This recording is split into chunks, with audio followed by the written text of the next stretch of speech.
Selamat pagi semuanya. Apa kabar kalian? Mudah-mudahan tetap sehat dan semangat mengikuti perkuliahan online ini ya. Walaupun masih dalam kondisi pandemi, tetap kalian harus tetap semangat sebagai pejuang-pejuang pendidikan. Saya juga akan selalu semangat menyampaikan materi-materi perkuliahan secara online. Nah, pagi ini kita akan mendiskusikan topik lanjutan dari bahasan kita sebelumnya, yaitu dinamika struktur. Kalau di sebelumnya kita sudah membahas bagaimana persamaan gerak sebuah single degree of freedom tersebut dituliskan. Single degree of freedom itu adalah satu kemungkinan pergerakan di satu arah yang utamanya, sementara 5 yang lainnya kalau dia di bidang 3 dimensi tidak signifikan atau bisa diabaikan. Nah, kalau nanti kita menyelesaikan persamaan gerak tersebut, ada yang namanya persamaan gerak free vibration. Itu yang sudah kita bahas sedikit di pertemuan sebelumnya, dan hari ini kita akan masuk lebih detail kepada persoalan tersebut. Jadi topik kita hari ini adalah mengenai free vibration, baik itu yang tidak mempertimbangkan adanya damping di sistem single degree of freedom tersebut ataupun mempertimbangkan damping. Itu nanti ada sedikit perbedaannya antara ada damping dengan tidak ada damping di sistemnya. Kalau ini berarti C sama dengan 0, komponen C-nya sama dengan 0. Yang ini C-nya ada, tidak sama dengan 0. Lalu dari kedua pemahaman ini, kalau kita sudah paham mengenai damping yang dipertimbangkan dengan yang tidak dipertimbangkan, kita bisa mengetahui berapa sih damping ratio yang dimiliki sebuah single degree of freedom tersebut. Yang ini ya, nanti itu yang kita bahas. Nah, di diskusi ini nanti ada beberapa aspek-aspek penting yang bisa mendeskripsikan mengenai sebuah benda yang bergetar dengan istilah ada natural period, ada natural frequency, dan juga ada damping ratio-nya berapa menggunakan decay motion. Oke, kita langsung saja mendiskusikannya. Kita mulai dari kembali ke persamaan gerak sebuah single degree of freedom. Kalian sudah paham bahwa ada 3 komponen yang mempengaruhinya. Yang pertama itu tentunya dampingnya dihitung menggunakan parameter C. Ada kekakuannya dan ada massa dari benda tersebut yang merupakan pembagian dari berat dibagikan dengan gravitasi yang bekerja. Dan sudah kita bahas persamaan gerak secara umum sebuah single degree of freedom adalah MU double dot plus CU single dot plus KU sama dengan PT ini ya. MCK ini adalah massa damping coefficient stiffness dari sistem single degree of freedom-nya. Sementara U itu adalah simbol untuk perpindahan. Kalau ada single dot-nya itu kecepatan, double dot-nya itu berarti percepatan. Kadang-kadang juga itu disimbolkan sebagai X ya. Dan PT itu bisa tergantung jenis beban yang bekerja membuat kegetaran tersebut. Ada yang dari gempa, ada yang dari angin, ataupun ada getaran yang impuls yang lainnya. Dan kalau daya dalam bentuk gempa, PT itu adalah sudah kita bahas, nilainya dihitung berdasarkan percepatan, berapa percepatan yang bekerja pada strukturnya. Single degree of freedom-nya dikalikan dengan massa struktur itu sendiri. Nah, dari persamaan umum yang ini ada 4 kategori dinamika struktur kemungkinan bergeraknya. Pada fase setelah beban itu tidak ada, itu dikatakan free vibration. Pada saat fase itu beban itu masih bekerja, dikatakan force vibration. Dan ada kondisi ketika dampingnya tidak dipertimbangkan, namanya undamped free vibration. Ketika damping itu dipertimbangkan, itu namanya damped free vibration. Sebenarnya undamped free vibration ini sebenarnya hanya ada secara matematis saja, secara fisiknya tentunya tidak ada sistem yang tidak memiliki damping. Pada level sekecil apapun, ini damping pasti selalu ada. Matematis saja ya yang ini ya. Nah, tapi kita harus mempelajari itu karena itu akan menolong kita memahami sistem damped free vibration. Persoalan matematisnya jauh lebih memudahkan kalau kita mendiskusikan kasus yang teoritis terlebih dahulu. Dan dengan itu ini akan kita bahas pertama kali, di mana kondisinya tidak ada damping. Nah, solusi-solusi yang biasanya digunakan untuk menyelesaikan persamaan gerak sebuah single degree of freedom itu bisa menggunakan persamaan matematika, classical solution namanya. Jadi sebenarnya kalau kalian lihat persamaan gerak sebuah single degree of freedom yang tidak ada dampingnya, ini sebenarnya persamaan diferensial order kedua. Jadi kalau kalian bisa menyelesaikannya ini di matematika, harusnya ini tidak jauh beda.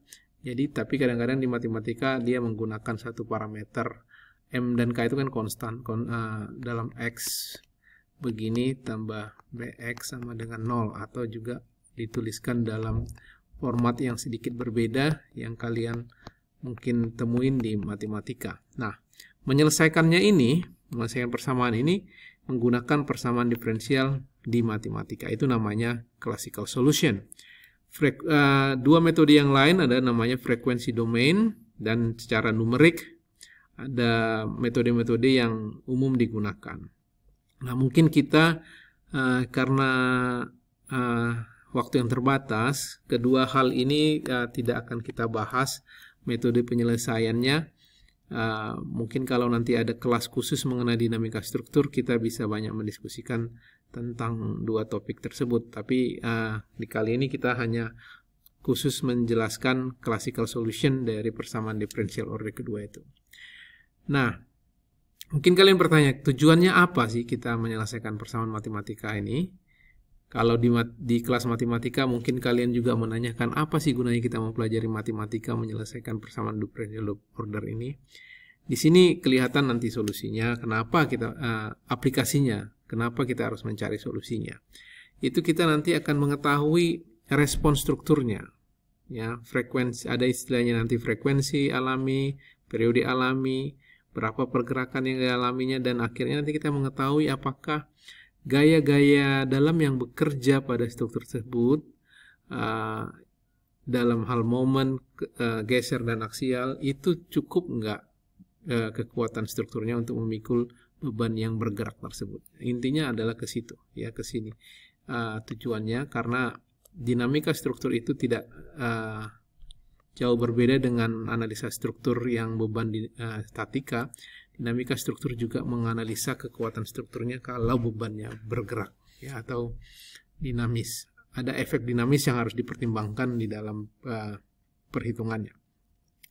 Nah, ini saya tuliskan kembali persamaan umum sebuah single degree of freedom yang dia mengalami free vibration.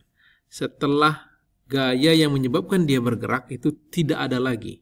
Ya, jadi benda itu masih tetap bergerak walaupun sumber yang menyebabkan dia bergerak, gaya yang menyebabkan dia bergerak itu sudah tidak ada, sudah berhenti atau sudah berlalu. Tapi sebelum dia diam, dia masih terus bergerak. Nah, gerakannya itu namanya getaran bebas atau free vibration, ya. Ini getaran bebas. Nah, getaran bebas itu kita secara matematis disimbolkan seperti begini. Dan kalau misalkan kita anggap di awal-awalnya itu perpindahannya suatu nilai gitu ya, suatu nilai tertentu, ini suatu nilai konstanta nih. Jadi maksudnya misalkan tadi kita punya simbol untuk single degree of freedom seperti begini ya. Ada bandul atau massa yang berdiri di roda yang lantainya licin, ya. Ini K tertentu dan C-nya tidak ada ya. Ini saya dianggap. Nah, kemudian ini kita awal-awalnya setelah gaya yang bekerja tidak ada, katakan dia berdeformasi tertentu, ya. Ini yang maksudnya. U0 tadi. Dan kemudian dia memiliki kecepatan awal juga tertentu nilainya. Ya. Jadi bisa saja salah satunya kecepatan bisa aja 0, berarti mungkin dia dilepaskan pelan-pelan. Kalau dia dilepaskan dengan mendadak berarti kemungkinan ada kecepatan awalnya. Nah, tanpa harus masuk ke secara detail bagaimana menyelesaikan persamaan diferensial orde kedua ini, karena kalian sudah mempelajarinya sebelumnya, nanti kalian bisa lihat bahwa solusi persamaan diferensial itu bentuknya kira-kira secara umum begini. Jadi ada parameter kosinus dan sinus dijumlahkan. Itu solusi persamaan diferensialnya. Ya. Itu yang kita peroleh dari matematika. Nah, sedikit saya menjelaskan hasil persamaan ini. Jadi ini solusi persamaannya adalah penjumlahan dua fungsi trigonometri kosinus dan sinus. Ya. Dan di depan nilai kosinus dan sinus ini adalah konstanta, nilai konstanta yang tergantung dari initial condition-nya. Ya, ini, lihat ini. Dan juga tergantung dari parameter M dan K yang kita punya di sistem single degree of freedom tersebut. Nah, omega n ini diterjemahkan sebagai akar dari K per M. Ya. K itu adalah kekakuan sistemnya, M adalah massa dari sistemnya. Dan ini namanya circular frequency. Ya, circular frekuensi.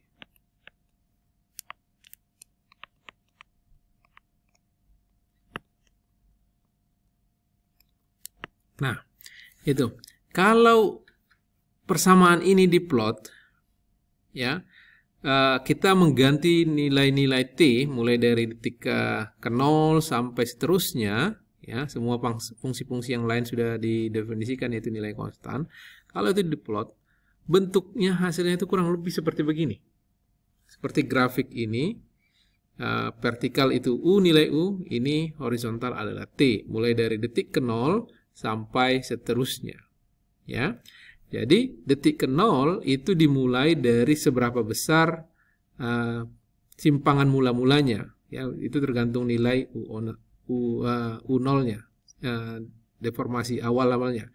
Dan kemiringan ini itu tergantung dari percepatan mula-mula. Jadi kalau misalkan tadinya dia tidak ada percepatan, maka dia akan mulai dari flat seperti begini gerakannya. Ya, oke. Nah, ini ada beberapa aspek yang bisa kita pelajarin dari grafik ini. Yang pertama adalah bahwa grafik ini up and down. Jadi naik tuh ada puncak, ada lembahnya. Puncak ada lembahnya. Ya, seperti begini. Ini menggambarkan apa sih? Ini ibarat sebuah bangunan, ya, bangunan sederhana single degree of freedom.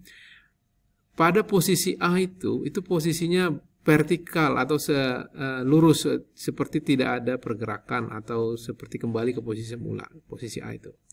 Nah, posisi B itu adalah ketika bangunan tersebut menyimpang ke kanan dan nilainya sebesar berapa deformasi yang terjadi, yaitu magnitudenya, amplitudenya, menyimpang ke kanan dan kemudian dia kembali lagi. Bayangkan ya, jadi sebuah benda itu kan kalau dia digetarkan dia bisa bergetar ke kiri, ini ke kanan dan kembali lagi ke kiri dan kembali lagi ke posisi semula. Ya, jadi A itu posisi awal, B itu simpangan kanan, dan C itu kembali ke posisi semula, C dan D itu kembali ke berada di posisi ekstrem kiri, dan E itu kembali ke posisi semula. Demikian berlanjut terus menerus sampai tak terhingga. Kalau undamped free vibration selalu polanya seperti begini. Jadi amplitudenya ini tidak ada pengurangan, Nah, mungkin kalian berpikir mana mungkin seperti begitu? Suatu saat benda itu akan diam kembali. Nah, ini perlu saya ingatkan kembali. Ini adalah kondisi secara teoritis bahwa dampingnya tidak dipertimbangkan. Nanti akan kita bahas bagaimana kalau dampingnya dipertimbangkan. Ini adalah bentuk undamped free vibration.